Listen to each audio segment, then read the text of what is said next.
Hello and welcome to my video on Cambodia. Cambodia is located in Southeast Asia at about 13 degrees north and 105 degrees east. It shares a border with Vietnam, Laos and Thailand. It can be considered quite a sizable country as it is only slightly smaller than the state of Oklahoma. As you can see from map 2 on the right, there's large amounts of forests which are quite dense, and also due to the Tunnel Sap Basin there is quite a large amount of areas of inland fishing. The total population for Cambodia was around 16 million in 2017. However, only 23.4% of these people lived in urban areas. The GDP per capita in 2019 was $1,600, which is quite low. As mentioned before, a large amount of Cambodia is forests, about 56%. Other uses of land include agriculture for paddy fields, mining for gemstones and oil and gas. Annually, Cambodia exports $15.8 billion worth of goods.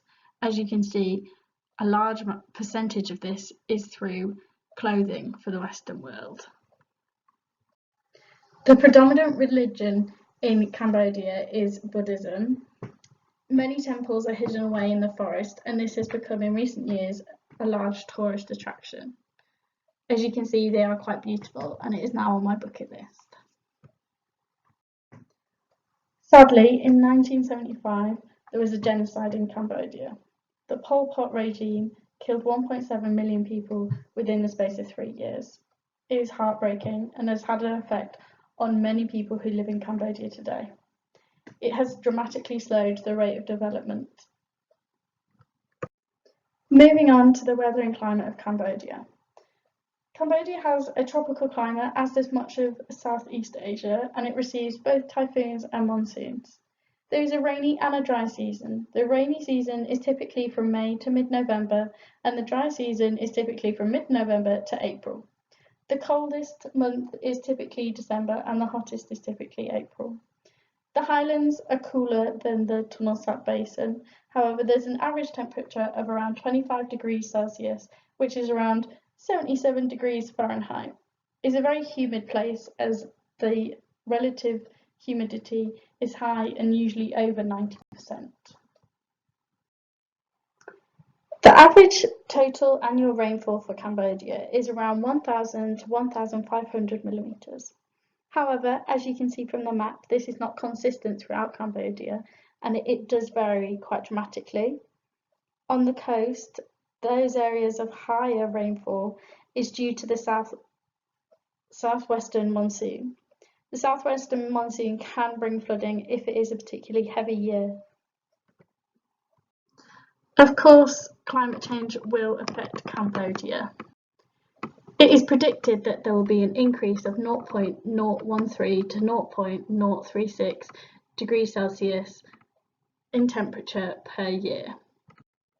The worst case scenario is by 2100 there will be a almost 6-degree increase in temperature. However, even with reduced emissions and reduced climate change effects, there will still be a 2-degree increase in temperature. This is quite significant, especially for the plains within Cambodia. Not only will there be a change in the temperature, there is also likely to be a change in rainfall due to more sporadic and more unpredictable monsoons. Some of the risks associated with climate change and Cambodia are droughts, which would directly affect the paddy fields and the agriculture that Cambodia rely on, storms, epidemics and floods. If the variability of the monsoon increases the rainfall, then areas on the coast could see a lot more flooding. Cambodia currently emits 52.8 megatons of emissions. It has, as a country, proposed a 27% reduction in emissions by 2030. If you compare it to larger countries, it does not emit hardly anything. It has quite a high risk index score of 39.67 and it is ranked 19 out of 180 countries, making it quite vulnerable. In conclusion, Cambodia is a beautiful country, however, it is still developing. It is also at high risk of climate change effects, and it is not one of the big contributors, so it is paying for other people's mistakes. Thank you for watching.